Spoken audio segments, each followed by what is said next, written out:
سیرت حضرت ابوبکر صدیق رضی اللہ تعالی عنہ، قسط نمبر 26۔ حضرت سیدنا ابوبکر صدیق رضی اللہ عنہ کے خطوط۔ حضرت سیدنا ابوبکر صدیق رضی اللہ عنہ کے خطوط 1957 میں برہان میں پہلی مرتبہ شائع ہوئے۔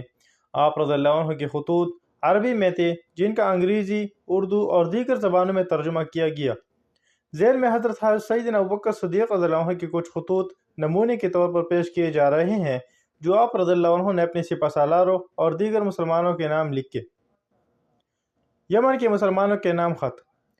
حضرت سیدنا ابوبکر صدیق رضی اللہ عنہ نے جب ملک شام کو فتح کرنے کے لیے لشکر بھیجا تو یمن کے مسلمانوں کو ملک شام کی جہاد میں دعوت دیتے ہوئے ذیل کا خط لکھا۔ بسم اللہ الرحمن الرحیم۔ خلیفہ رسول اللہ صلی اللہ علیہ وآلہ وسلم کی طرف سے یمنی مومنوں اور مسلمانوں کے نام، جس کو میرا یہ خط سنایا جائے، ان سب کو السلام علیکم۔ میں اس معبود کا سپاس گزار ہوں جس کے سوا کوئی عبادت کے لائق نہیں۔ واضح رہے کہ اللہ عز و جل نے مومنوں پر جہاد لازم کیا ہے اور ان کو حکم دیا ہے کہ وہ جہاد کے لیے نکلیں، چاہے پیادل ہوں یا سوار ہوں، اور اس کا حکم ہے کہ جہاد کرو اپنے مال اور جان سے۔ اللہ عز و جل کی نظر میں جہاد کا بہت ثواب ہے۔ میں یہاں کے مسلمانوں کو ملک شام میں موجود رومیوں کے خلاف جہاد کرنے کی دعوت دیتا ہوں۔ ملک عرب میں موجود مسلمانوں کو ہم نے جہاد کی دعوت دی تو انہوں نے اس دعوت کو قبول فرما لیا اور ہمارے ساتھ پیش قدمی کی۔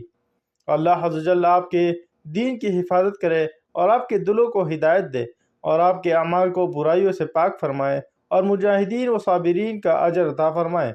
والسلام علیکم۔ مرتدین کے نام خط۔ حضرت سیدنا ابوبکر صدیق رضی اللہ عنہ نے مرتدین کے نام خط لکھتے ہوئے فرمایا، بسم اللہ الرحمن الرحیم۔ خلیفہ رسول اللہ صلی اللہ علیہ وسلم کی جانب سے ہر اس شخص کے نام جو اگرچہ خواص میں سے ہو یا عوام میں سے، اور خواہ ہو اسلام پر قائم ہو یا مرتد ہو چکا ہو۔ سلامتی ہو ان لوگوں کے لیے جو ہدایت کی پیروی کرے اور ہدایت کے بعد گمراہی کی طرف نہ پلٹے۔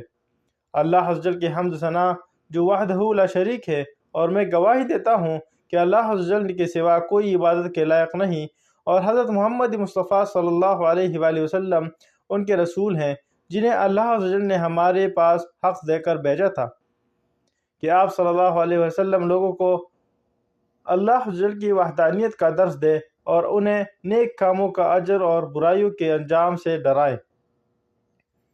جس نے حق کو قبول کر لیا، اللہ عز و جل نے اسے ہدایت سے نوازا، اور جس نے حق سے روگردانی کی اور رسول اللہ صلی اللہ علیہ وآلہ وسلم کا مقابلہ کیا، یہاں تک کہ انہوں نے طوعاً و کرہاً اسلام قبول کیا، حضور نبی کریم صلی اللہ علیہ وسلم نے اللہ عز و جل کے امر کو نافذ کیا، اور آپ صلی اللہ علیہ وسلم نے اپنی امت کی خیرخواہی کا بھرپور حق ادا کیا۔ حضور نبی کریم صلی اللہ علیہ وسلم کے ذمہ جو فرض تھا وہ انہوں نے بخوبی ادا کیا اور امت تک اللہ عز و جل کا پیغام پہنچایا۔ میں تمہیں نصیحت کرتا ہوں کہ اللہ عز و جل سے ڈرتے رہو اور اس کی وحدت کی گواہی دیتے رہو۔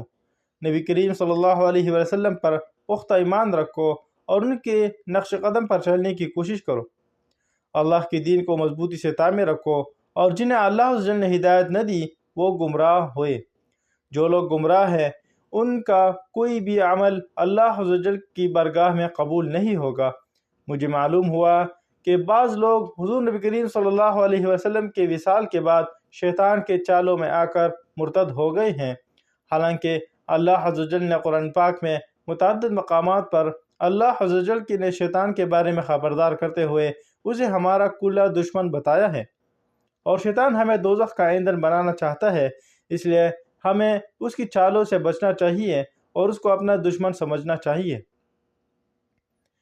میں نے حضرت خالد بن ولید رضی اللہ عنہ کو مہاجرین و انصار کے ایک لشکر کے ہمراہ تمہاری طرف روانہ کیا ہے، اور اسے حکم دیا ہے کہ وہ پہلے تمہیں دین حق کی دعوت دے اور اللہ عز و جل کی جانب دوبارہ بلائے۔ اگر تم نے اس کی دعوت قبول کر لی اور اللہ عز و جل کے حضور سچے دل سے توبہ کر لی اور دین اسلام پر استقامت اختیار کی تو وہ تمہیں کچھ نہ کہیں گے، اور اگر تم نے انکار کیا تو پھر وہ تمہارے خلاف جہاد کریں گے اور تمہیں قتل کریں گے۔ تم میں سے جو بھی ایمان لے آئے اس کے لیے امن ہے اور جو ایمان نہ لائے گا وہ ہمارے نزدیک واجب القتل ہے۔ حضرت ابو عبیدہ بن جراح رضی اللہ عنہ کے نام خط۔ مدینہ منورہ سے مسلمان سالاروں کو مدد بھیجنے کی خبر سارے شام میں پھیل چکی تھی۔ شاہ روم نے لشکر اسلام کے سالار حضرت ابو عبیدہ بن جراح رضی اللہ عنہ کو قاصد کے ہاتھوں پیغام بھیجا کہ ہمارے ایک بڑے شہر کی آبادی تمہاری کل فوج سے زیادہ ہے، اس لیے تم ہم سے نہیں لڑو تو بہتر ہے۔ حضرت ابو عبیدہ بن جراح رضی اللہ عنہ نے حضرت سیدنا ابوبکر صدیق رضی اللہ عنہ کو پیغام بھیجا تو حضرت سیدنا ابوبکر صدیق رضی اللہ عنہ نے جواباً فرمایا، بسم اللہ الرحمن الرحیم، السلام علیکم، تمہارا خط ملا، تم نے لکھا کہ دشمن کی فوجیں تم سے لڑنے کے لیے روانہ کر دی گئی ہیں جن کا زمین پر سمانا مشکل ہے۔ اللہ عز و جل کی قسم، تمہاری وہاں موجودگی سے زمین ان دستوں پر تنگ کر دی گئی ہے، اور بخدا مجھے یہ امید ہے کہ عنقریب تم شاہ روم کو اس جگہ سے باہر نکال دو گے۔ بڑے شہروں کا محاصرہ نہ کرنا جب تک کہ میں تمہیں اگلا حکم نہ دے دوں، اور اگر دشمن تم سے لڑنے کے لیے آگے بڑھے تو تم بھی ان سے لڑنا، اور اللہ عز و جل سے دعا کرتے رہنا، انشاءاللہ تم غالب رہو گے۔ دشمن جتنی تعداد میں تمہارے مقابلے میں آئے گا، میں اتنی ہی تعداد تمہاری مدد کے لیے بھیجوں گا، اور تم اپنے آپ کو کمزور نہ سمجھنا، اللہ عز و جل تم کو فتح عطا فرمائے۔ عمروں کے ساتھ اچھا طرز عمل رکھنا، میں نے اس کو سمجھا دیا کہ صحیح مشورہ دینے میں دریغ نہ کرے، اور وہ تجربہ کار اور صاحب الرائے آدمی ہے۔ والسلام علیکم۔